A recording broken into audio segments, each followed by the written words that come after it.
Témoignage. Lettre à mon évêque. Des innombrables lettres reçues, de récriminations surtout, j'ai préféré en publier une de remerciement. L'auteur en est un père de famille qui raconte les souffrances de sa femme, 15 ans de martyre, qui auraient pu être évités en grande partie si les prêtres croyaient à la parole du Christ et au pouvoir qu'il leur a conféré. Il serait bon, en particulier, de réfléchir sur les questions évoquées en fin de lettre. Ouvrez les guillemets. Excellence, je me permets de vous écrire à la suite d'une émission de télévision relative au problème de la dépression sous toutes ses formes. Selon un spécialiste, il existe 3 types de remèdes susceptibles de guérir cette maladie: les médicaments, l'électrochoc et la psychothérapie. Un des médecins interrogés a cité le cas d'une femme enfermée à l'hôpital Sainte-Anne.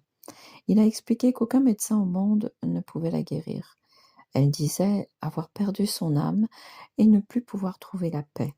Le psychiatre a conclu: ceci est un cas de dépression où le malade se croit damné. L'Église parle de diable, mais ce n'est que de la mélancolie. À aucun moment les médecins n'ont pensé à contacter un prêtre. Pourquoi ?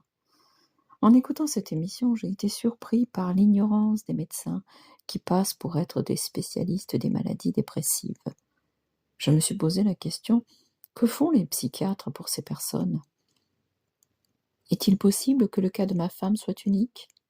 Peut-être d'autres personnes se trouvant dans des hôpitaux psychiatriques pourraient-elles être guéries comme elle l'a été ? Ou bien l'Église considère-t-elle la possession diabolique comme une tare ? Pourtant, nous trouvons divers cas de possession dans l'Évangile. À la suite de nombreux entretiens avec des prêtres et des religieuses, j'ai pu constater qu'ils préfèrent ignorer l'existence de Satan. Qu'enseigne-t-on au séminaire et pourquoi les prêtres sont-ils si ignorants dans ce domaine ? Dernièrement, une supérieure, qui connaissait très bien ma femme, l'ayant aidée pendant plusieurs années durant sa maladie, m'a posé des questions sur ce renouveau de vie. Il faut souligner qu'à cette époque, ma femme était considérée comme une malade mentale. Je lui ai parlé de l'exorciste que j'ai eu la grâce de rencontrer. Je lui ai aussi parlé de Satan et de ses pouvoirs. À la fin de cette conversation, la religieuse s'est exclamée: « Alors c'est donc vrai que le diable existe. Nos aumôniers ne nous en parlent jamais. » Je ne parle pas de théorie, ce sont des témoignages à propos d'un cas bien précis, celui de ma femme, que j'ai vue être torturée pendant 15 ans. Elle a eu une vie normale jusqu'à l'âge de 10 ans. Tout le mal a commencé à cette époque. Sa grand-mère faisait venir chez elle un occultiste qui invoquait certains esprits, et par leur entremise, il conversait avec les défunts de sa famille. Ma femme, encore enfant, assistait à ces séances. C'est alors que son équilibre a commencé à être perturbé. Ses parents ignoraient tout de ce qui se passait chez la grand-mère, mais ils voyaient leur fille changer de comportement. Elle devenait agressive, turbulente, etc. Peu de temps après, elle fut atteinte de malaise, au point de perdre connaissance. Les médecins ne découvrirent aucune cause, ne trouvèrent aucune maladie. Pour eux, c'était un cas incompréhensible. Plusieurs fois, elle s'est enfuie de la maison, et c'est en vain qu'elle fut examinée par des psychologues et des psychiatres. Ils ne trouvèrent rien, d'autant plus qu'elle vivait dans une ambiance familiale sereine, entourée de l'affection de ses proches. Nous nous sommes mariés en 1976. Les premières années de notre mariage ont été assez sereines. Ce n'est qu'au bout de 3 ans que ces malaises ont reparu, au point d'entraîner des pertes de connaissance. Les spécialistes consultés, ne trouvant aucune maladie spécifique, ont tenu à prescrire des tranquillisants. Puis ont commencé pour ma femme de gros problèmes de foi. Elle ne voulait plus aller à l'église, elle ne voulait plus prier. Lorsque je l'accompagnais à l'église, elle devenait glaciale, avec l'unique désir de sortir au plus vite. Cela la déprimait complètement. Elle avait toujours été pratiquante. Elle se sentait coupable, mais ne comprenait pas en quoi. Elle est souvent allée voir des prêtres pour leur parler de son drame, mais elle n'a jamais été comprise. Elle s'entendait dire seulement des généralités comme « ce sont des choses qui arrivent » Tout le monde peut avoir des doutes, il faut prier. Mais son tourment était justement d'éprouver une répugnance invincible pour la prière. C'est ainsi qu'elle était de plus en plus déprimée. Elle pleurait continuellement. Les médecins augmentaient les doses des tranquillisants et des somnifères avec pour seul effet de l'intoxiquer. Elle commença aussi à boire de l'alcool en grande quantité. Elle qui avait toujours éprouvé de la répugnance pour l'alcool. À cette époque, elle fit plusieurs tentatives de suicide, avalant des boîtes de médicaments, se taillant les veines, etc. Elle a toujours été sauvée in extremis.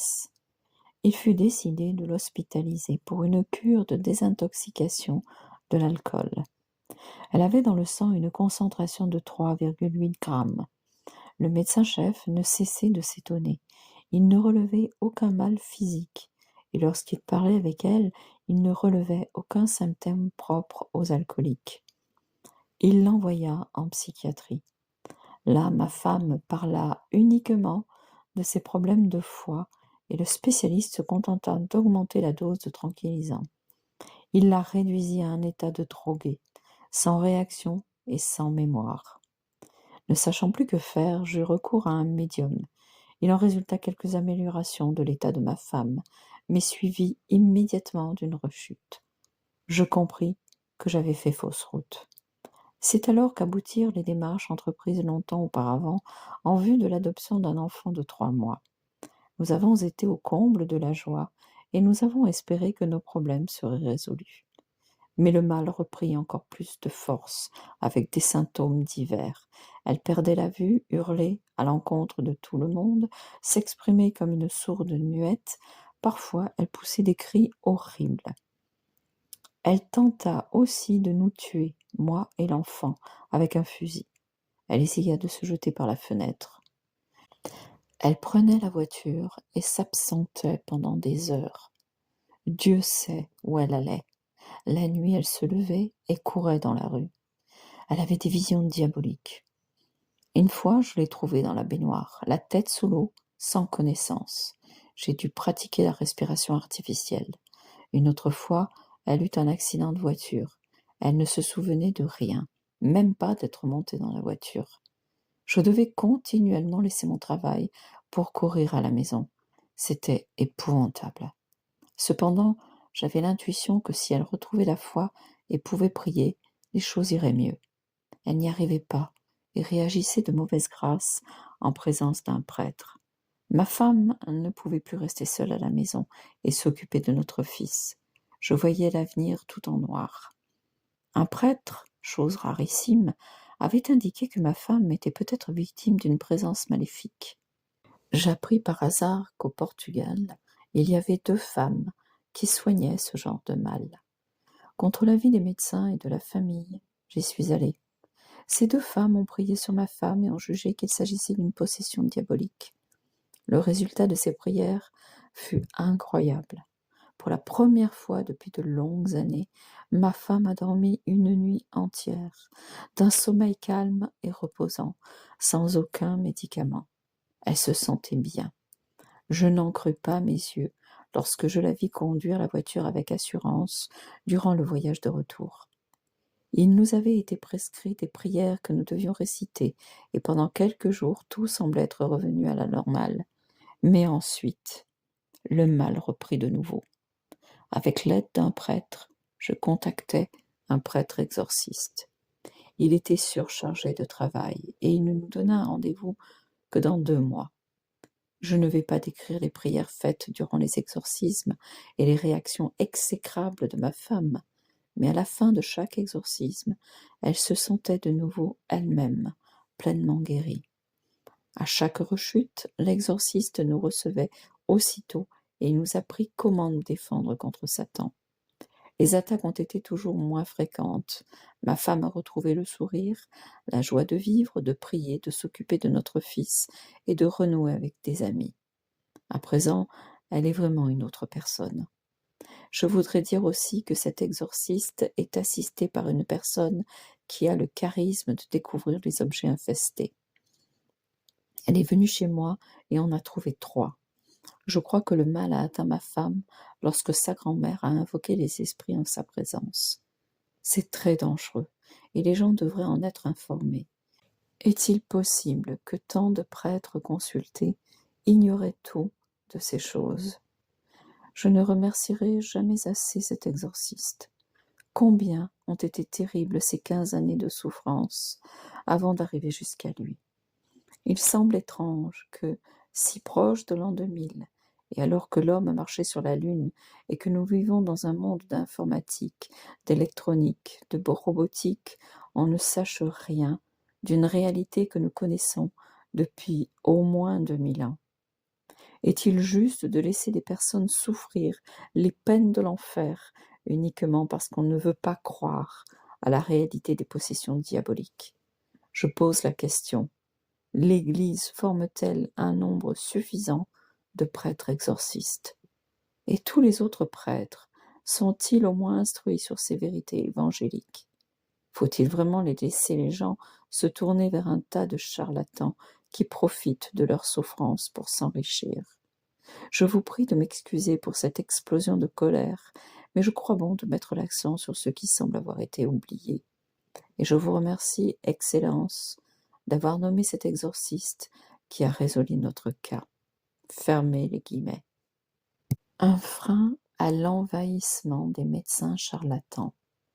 Sous ce titre, le professeur Silvio Garattini, directeur de l'Institut Mario Negri, a publié un communiqué clair et sec dans le Corriere Medico de novembre 91. Les exorcistes sont aussi d'accord avec les médecins pour vouloir démasquer les aigrefins. Le charlatanisme en médecine n'a jamais été aussi prolifique et envahissant que ces temps-ci. Il suffit d'allumer la télévision pour trouver, et pas seulement sur les chaînes privées, des mages, pranothérapeutes, parapsychologues ou guérisseurs parlant de maladies et de la meilleure façon de les guérir. L'impudence de ces individus n'a pas de limite, à l'exception, du moins pour le moment, du cancer. Tout est à la portée de leurs facultés thérapeutiques, de la thrombose à l'arthrite, du diabète à la sciatique. Avec un aplomb incroyable, ils répondent aux questions des intervieweurs complaisants et des interlocuteurs au téléphone, souvent instruits, le tout sans qu'apparaisse jamais nulle part l'information qu'il s'agit d'une publicité payante. Pour se mettre à l'abri d'éventuelles contestations, la présence d'un médecin qui est toujours d'accord a pour but de rassurer les auditeurs sur la légitimité des interventions. La foire aux résultats continue dans les publicités des journaux et des revues intégrées dans la mise en mouvement de tout un catalogue de produits, qui vont des produits amaigrissants aux aliments naturels, aux hydromassages, aux herbes et aux très nombreuses préparations contre la cellulite et la calvitie. Si ce battage publicitaire augmente, c'est certainement parce que beaucoup se laissent prendre, avec toutes les conséquences qui en découlent, dépenses inutiles, mais surtout risque de perdre du temps et de ne pas être soigné lorsqu'au contraire, la médecine officielle pourrait faire quelque chose. Quiconque ayant un minimum de bon sens peut se demander s'il est permis de continuer à duper ainsi son prochain. Mais que fait notre ministère de la Santé? A-t-il jamais fait entendre sa voix? Ne peut-il essayer de mettre en garde les Italiens? Et la Fédération de l'Ordre des médecins? Ne pourrait-elle radier les médecins qui se prêtent à des interventions qui sont en opposition avec les règles d'une bonne pratique médicale? Ce sont des questions qui depuis longtemps attendent une réponse. Mais il est peut-être impopulaire de prendre une décision dans l'intérêt de la santé publique. Chapitre 2. Le Christ contre Satan. Tout ce que nous nous proposons de dire a pour fondement ce que le Christ a fait, ce qu'il a enseigné, les pouvoirs qu'il a conférés à ses disciples. Ce sont là les points de repère fondamentaux pour comprendre l'œuvre de la rédemption qui, autrement, demeurerait une énigme. Les nombreuses références que nous apportons ici nous semblent être bien introduites par 3 citations du Nouveau Testament, pour ainsi dire programmatiques. Voici pourquoi apparut le Fils de Dieu, pour détruire les œuvres du diable. Mot très précis dont on ne peut faire abstraction si l'on veut comprendre l'action du Christ. Lorsque Pierre veut résumer cette action au cours de l'importante rencontre avec Corneille, le premier païen converti au christianisme, il la synthétise par ces mots. Il est passé partout en faisant le bien, il guérissait tous ceux que le diable tenait asservis. Enfin, Paul, voulant parler en profondeur de la lutte que le chrétien doit soutenir pour être fidèle au Seigneur, affirme: revêtez l'armure de Dieu pour être en état de tenir face aux manœuvres du diable. Ce n'est pas à l'homme que nous sommes affrontés, mais aux autorités, aux pouvoirs, aux dominateurs de ce monde de ténèbres, aux esprits du mal qui sont dans les cieux. À la lumière de ces citations, nous comprenons la grande importance que les évangiles accordent à la lutte directe entre le Christ et Satan, dont ils soulignent la totale défaite de ce dernier. Déjà au début de la vie publique de Jésus, tout de suite après la proclamation solennelle du Père au Jourdain, il prend l'initiative dans le combat des tentations. Brèves mais incisives sont les paroles de Marc. Durant 40 jours au désert, il fut tenté par Satan. L'objet de la tentation est très significatif, comme nous le rapportent Matthieu et Luc. C'est un contenu subtil qui pénètre aussi nos propres tentations. Il s'agit en substance de choisir entre les désirs de la chair, nourriture, succès, pouvoir, et la volonté de l'esprit. Il s'agit de choisir entre les promesses de Satan et les promesses de Dieu.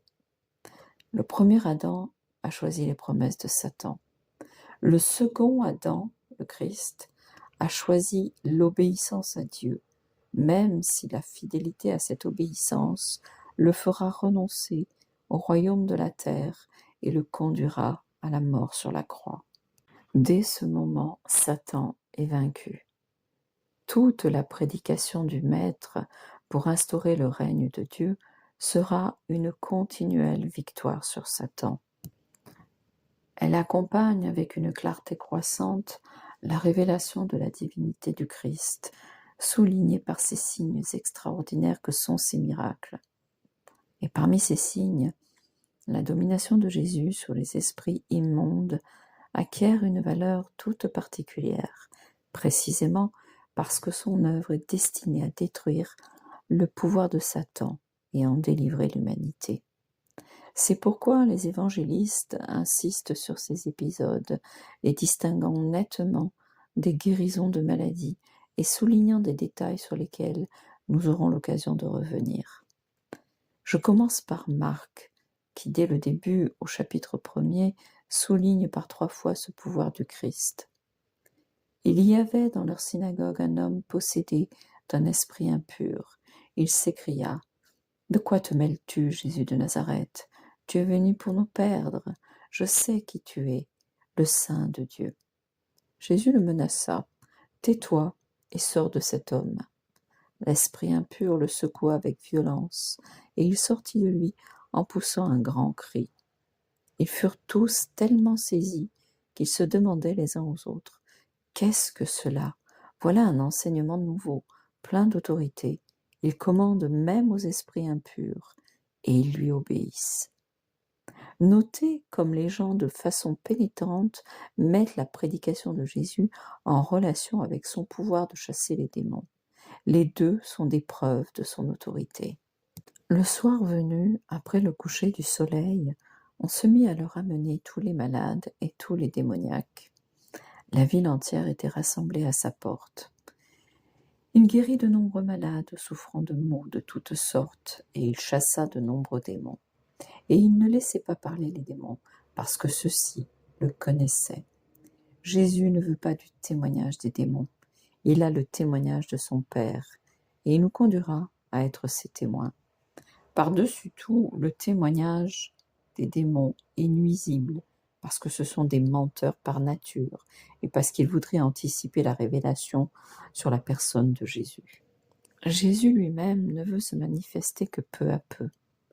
Au premier chapitre de Marc, il est encore dit: « Et il alla par toute la Galilée, il prêchait dans leur synagogue, et il chassait les démons. » Nous voyons ici aussi que la prédication est liée à la victoire sur Satan. Marc parle ailleurs encore du pouvoir de Jésus sur les démons. Les esprits impurs, quand ils le voyaient, se jetaient à ses pieds et criaient « Tu es le Fils de Dieu ». Et il leur commandait très sévèrement de ne pas le faire connaître. Un épisode intéressant est celui de la rencontre avec une femme païenne, d'origine syro-phénicienne, qui montre une foi si grande qu'elle mérite la libération de sa fille. On notera, nous en reparlerons à propos de ce qui se passe encore de nos jours, qu'il s'est agi d'une libération à distance, sans la présence de la personne directement concernée. Nous verrons à part 2 cas de libération qui revêtent une importance particulière à cause de la richesse de détails avec lesquels ils sont rapportés. Le démoniaque du pays des Géraséniens et l'enfant que les apôtres n'avaient pas réussi à délivrer. Ces épisodes, qui se trouvent également dans Matthieu et dans Luc, méritent une attention spéciale. Avant de passer à d'autres considérations sur la valeur que Jésus lui-même donne à ces épisodes et sur le pouvoir conféré d'abord aux apôtres, puis aux 72 disciples et enfin à tous les croyants, complétons ce panorama par quelques récits de Matthieu et de Luc. Jean, lui, préfère ne s'arrêter à aucun épisode particulier, mais nous fait réfléchir sur des observations de caractère général. Matthieu insiste sur différentes libérations collectives, sans en préciser le nombre. Sa renommée gagna toute la Syrie, et on lui amena tous ceux qui souffraient, en proie à toutes sortes de maladies et de tourments. Démoniaques, lunatiques, paralysés, il les guérit. Le soir venu, en lui amenant de nombreux démoniaques, il chassa les esprits d'un mot et il guérit tous les malades. Luc n'est pas en reste. Il rapporte l'épisode de la libération de la femme demeurée courbée depuis 18 ans à cause d'une présence démoniaque. Mais il aime souligner les libérations en masse. Au coucher du soleil, tous ceux qui avaient des malades de toutes sortes les lui amenèrent, et lui imposant les mains à chacun d'eux, les guérissait. Des démons aussi sortaient d'un grand nombre en criant « Tu es le Fils de Dieu ». Alors, les menaçant, il ne leur permettait pas de parler, parce qu'ils savaient qu'il était le Christ. Ils étaient venus pour l'entendre et se faire guérir de leur maladie. Ceux qui étaient affligés d'esprits impurs étaient guéris, et toute la foule cherchait à le toucher, parce qu'une force sortait de lui et les guérissait tous. Des femmes aussi avaient été guéries d'esprits mauvais et de maladies. Marie, dite de Magdala, dont étaient sortis 7 démons. Voyons maintenant brièvement 2 épisodes plus complexes, très riches en détails. D'abord, la libération du démoniaque du pays des Géraséniens, selon le récit qu'en fait Marc.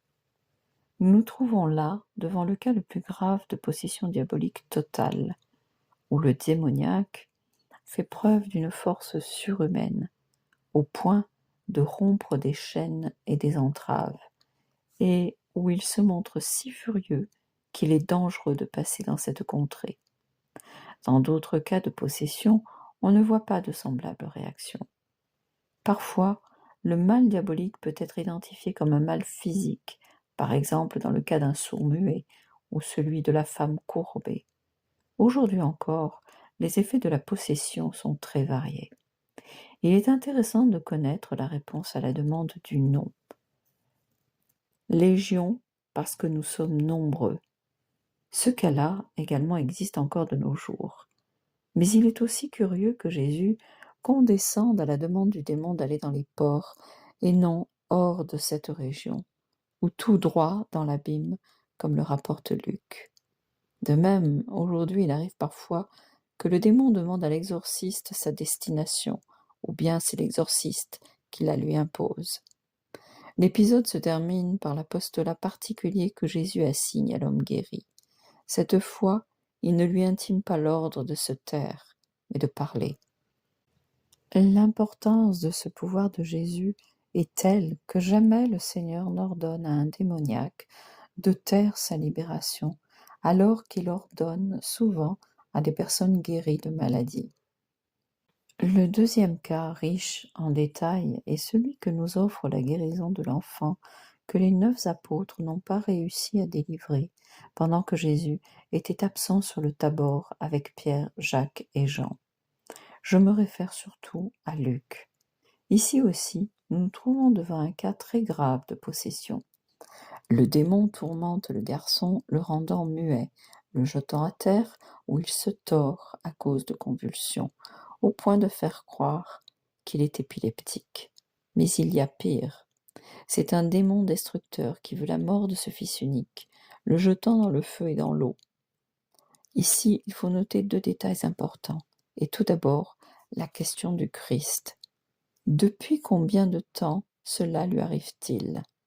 Dans l'Évangile, on ne nous dit jamais la cause des possessions. Dans cet épisode, le temps nous est précisé, depuis son enfance. Il s'agit certainement d'une cause inconsciente, du moins de la part de la victime. Ensuite, il faut noter les conditions que Jésus exige pour sa libération. Au Père, il demande la foi. Tout est possible à celui qui croit.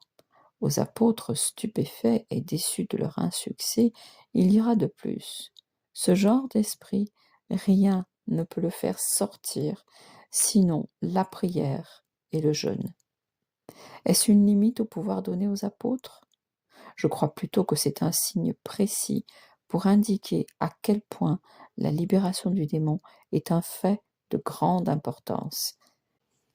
Qu'elle est difficile, que l'effet des exorcismes n'est pas, si l'on veut ainsi dire, automatique, mais exige, outre la foi et la prière, beaucoup de temps.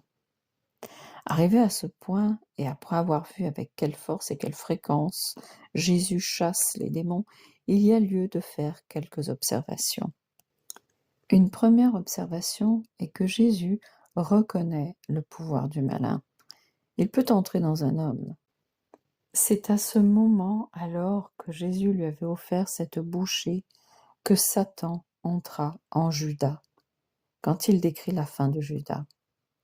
Il peut y retourner avec 7 autres esprits plus mauvais, même après en être sorti. Il peut accomplir des actions telles qu'elles émerveillent le peuple, tout comme Simon le mage. Il dispose d'un pouvoir particulier à certaines époques. Maintenant, c'est votre heure. C'est le pouvoir des ténèbres. Il déploie surtout ce pouvoir dans les derniers temps, comme cela ressort des discours eschatologiques et de l'Apocalypse. De plus, le démon s'oppose au plan de Dieu. Dans la parabole du semeur, c'est lui qui emporte la semence de la parole de Dieu qui tombe sur le chemin. Il cherche à transformer les fils de Dieu en ses fils. N'est-ce pas moi qui vous ai choisi, vous les 12, et cependant l'un de vous est un diable. Votre père, c'est le diable, et vous avez la volonté de réaliser les désirs de votre père. Ananie, pourquoi Satan a-t-il rempli ton cœur ? Tu as menti à l'Esprit Saint. Simon, Simon, Satan vous a réclamé pour vous secouer dans un crible, comme on fait pour les blés. À la lumière de ces réalités, le pouvoir dont Jésus fait preuve contre Satan acquiert une importance particulière. C'est un pouvoir qui met en crise les scribes et les pharisiens, lesquels cherchent une explication et n'en trouvent pas d'autre que celle-ci. Il est d'accord avec le prince des démons. Lisons par exemple ce passage en Matthieu. Comme ils sortaient, voici qu'on leur amena un possédé muet. Le démon chassé, le muet se mit à parler. Et les foules s'émerveillèrent et dirent : jamais rien de tel ne s'est vu en Israël. Mais les pharisiens disaient : c'est par le chef des démons qu'il chasse les démons. Cette accusation est souvent répétée. Les Juifs lui répondirent : nous savons maintenant que tu es un possédé. Et les scribes, qui étaient descendus de Jérusalem, disaient : il a Belzéboul en lui, et c'est par le chef des démons qu'il chasse les démons. L'accusation touche un des points fondamentaux de la mission du Christ, venu pour détruire les œuvres de Satan et libérer ceux qui sont en son pouvoir. C'est pourquoi la réponse est très claire, complète et s'articule sur 3 arguments. Premier argument, l'accusation est totalement absurde, parce qu'elle conduirait à l'autodestruction du royaume de Satan. Comment Satan peut-il chasser Satan? Si un royaume est divisé contre lui-même, ce royaume ne peut se maintenir. Et si Satan s'est dressé contre lui-même, et s'il est divisé, il ne peut pas tenir, c'en est fini de lui. Le deuxième argument est encore plus fort. Si le premier raisonnement montre l'absurdité absolue de l'accusation, le deuxième donne la véritable explication de ce qui se passe. Et c'est pourquoi il ouvre les yeux de ses auditeurs sur la véritable signification de cette puissance que Jésus montre contre les esprits impurs. Mais si c'est par l'Esprit de Dieu que je chasse les démons, alors le règne de Dieu vient de vous atteindre. L'expulsion du démon signe l'avènement du royaume de Dieu dans le monde, d'où son importance fondamentale. Maintenant, le prince de ce monde va être jeté dehors. Le prince de ce monde a été jugé. C'est l'œuvre que Jésus est venu accomplir sur la terre. C'est pourquoi, lorsque les pharisiens lui dirent « Va-t'en par d'ici, car Hérode veut te faire mourir », il répondit « Allez dire à ce renard, voici, je chasse les démons et j'accomplis des guérisons aujourd'hui et demain et le troisième jour. C'est fini. » Le troisième argument achève tout le discours.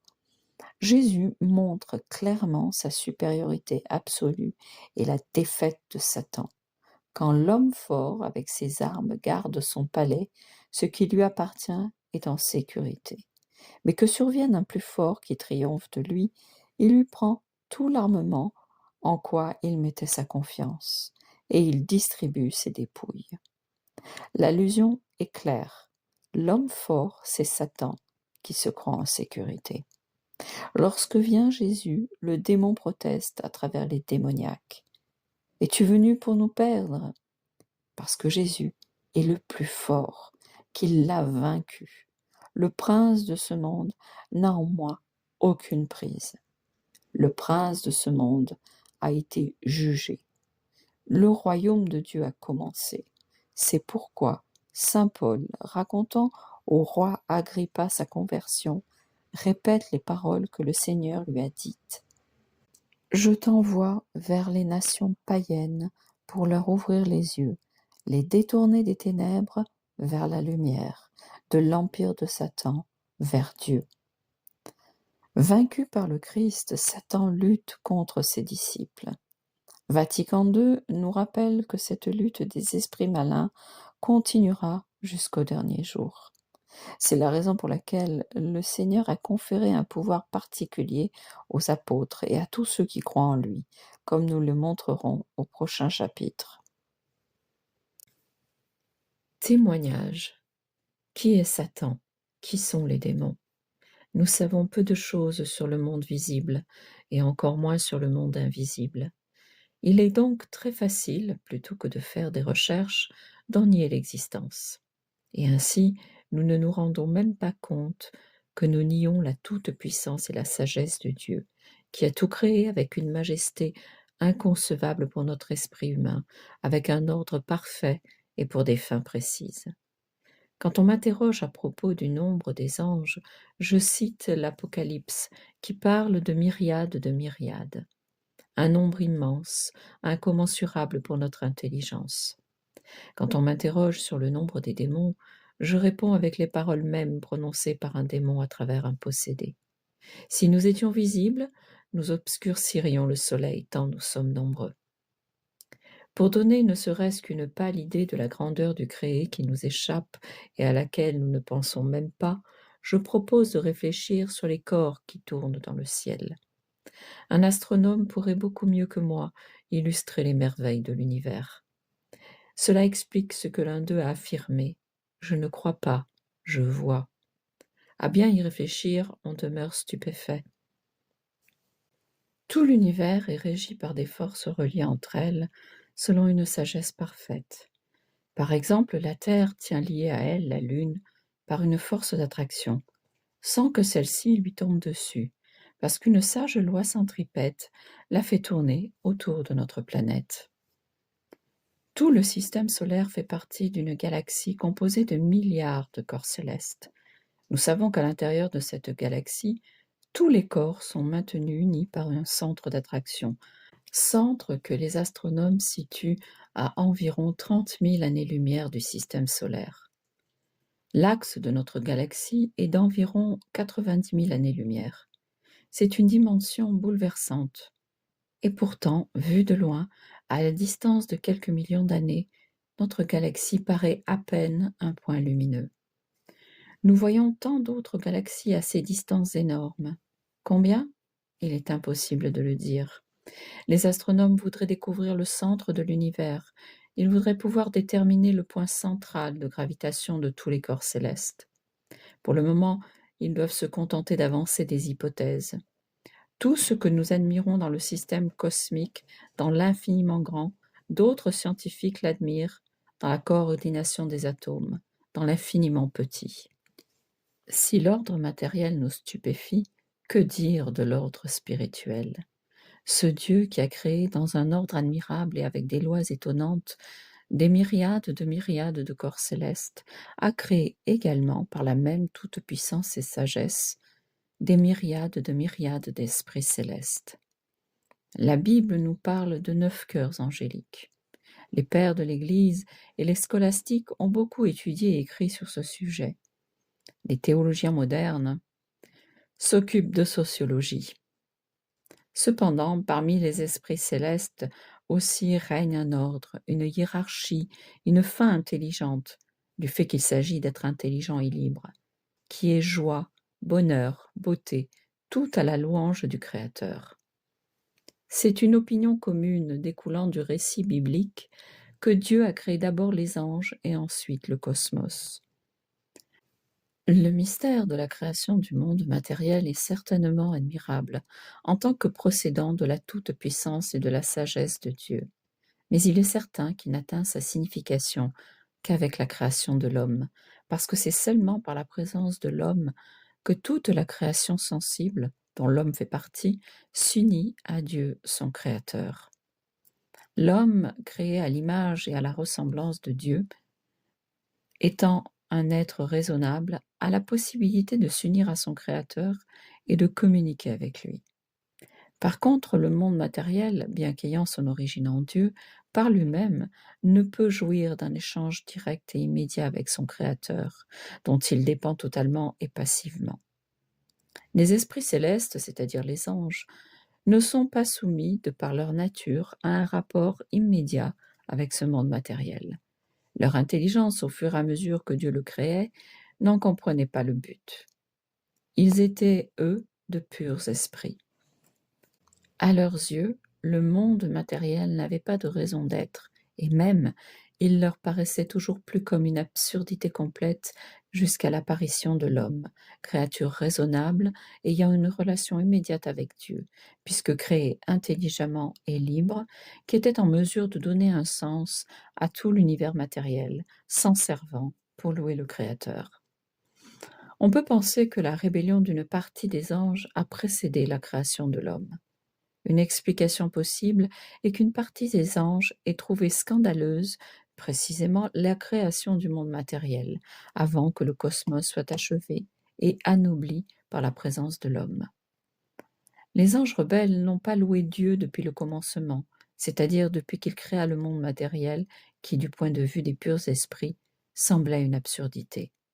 Ils n'ont pas su faire confiance à la sagesse divine, un peu comme il arrive aux hommes de ne pas faire confiance à Dieu en face du problème de la souffrance. D'où une raison possible de leur rébellion. Qui est Satan? La tradition rabbinique affirme qu'il était l'esprit le plus important devant le trône de Dieu, ayant 12 ailes, c'est-à-dire le double de celles des séraphins eux-mêmes. Imaginons, si notre galaxie se révoltait contre les lois qui régulent le mouvement incessant des planètes et traversait le ciel selon sa fantaisie. Combien de milliards de corps traînerait-elle après elle et quel grand bouleversement cela provoquerait dans tout le firmament? La plupart des pères de l'Église virent la cause de la chute de Satan dans son orgueil, dans sa volonté de s'élever au-dessus de sa condition, d'affirmer son indépendance vis-à-vis de Dieu et de se prendre pour Dieu. D'autres explications ont été avancées durant les siècles suivants. Toutes concordent lorsqu'elles voient une révolte libre et irréversible contre Dieu, par laquelle Satan a entraîné avec lui une quantité d'autres anges qui, dans un acte parfait d'intelligence et de liberté, ont voulu le suivre. D'où l'inimitié implacable envers Dieu et, après la création de l'homme, ayant lui aussi Dieu pour fin, l'effort de Satan pour le détourner de ce but et l'entraîner dans sa révolte contre le Créateur. Satan était par conséquent la créature principale créée par Dieu, le prince de toute la création. Après sa révolte contre Dieu, consciemment, avec toute la plénitude de son être et de sa volonté, d'une révolte totale et parfaite sans retour, il est devenu l'être le plus éloigné de Dieu. Ce péché de rébellion est demeuré inhérent à son essence et demeurera tel pour l'éternité. La Bible en parle sous plusieurs noms: Satan, Lucifer, Belzéboul, le serpent antique, le dragon rouge. Mais le nom peut-être le plus exact, celui qui lui convient le mieux, est blasphème. Si le mal peut être personnifié objectivement en quelqu'un, il a en Satan sa parfaite représentation. Quelles furent les conséquences de cette rébellion? À cause du primat de l'autorité dont il jouissait, Satan, en se révoltant contre l'ordre moral et spirituel de Dieu, a entraîné avec lui presque un système planétaire. Les anges qui ont voulu le suivre en toute intelligence et liberté, et à présent, il essaie d'entraîner avec lui le plus d'hommes qu'il peut, eux aussi, en toute intelligence et liberté. Dieu ne renie jamais ses créatures. Ce serait comme s'il se reniait lui-même. C'est ainsi que la puissance qu'avait Satan, il la possède encore. Il était à la tête de la création et il le serait encore. Voilà pourquoi l'incarnation du Verbe a été nécessaire pour détruire les œuvres de Satan et récapituler toutes choses par le sang de sa croix, les célestes et les terrestres. Mais Satan demeure le prince de ce monde, comme Jésus l'appelle par 3 fois, ou le Dieu de ce monde, comme le définit saint Paul. D'ordonnateur du monde comme l'avait constitué Dieu, il en est devenu l'infatigable destructeur. C'est comme le correspondant moral de ces trous noirs qui existent dans l'univers et avalent la matière. De là, toutes les formes du mal, le péché, les maladies, la souffrance, la mort. Le salut opéré par le Christ a refait l'ordre de l'univers d'une manière plus merveilleuse encore que ce qu'il était à l'origine. La rédemption est le premier véritable et grand exorcisme. Jésus est le premier des exorcistes, et en lui trouve force toute lutte contre le démon. Mais pour que la rédemption s'applique à tout homme, et donc la libération du pouvoir du malin, il faut que la grâce apportée par le Christ soit accueillie. Allez dans le monde entier, faites des disciples de tous les peuples. Celui qui croira et sera baptisé sera sauvé. Le baptême est le premier acte de libération du pouvoir de Satan et de greffe sur le Christ. De ce fait, il inclut un exorcisme. Entre-temps, le démon continuera son œuvre parce que, vaincu par le Christ, Satan combat contre ses disciples. La lutte contre les esprits malins se poursuivra et durera, comme dit le Seigneur, jusqu'au dernier jour.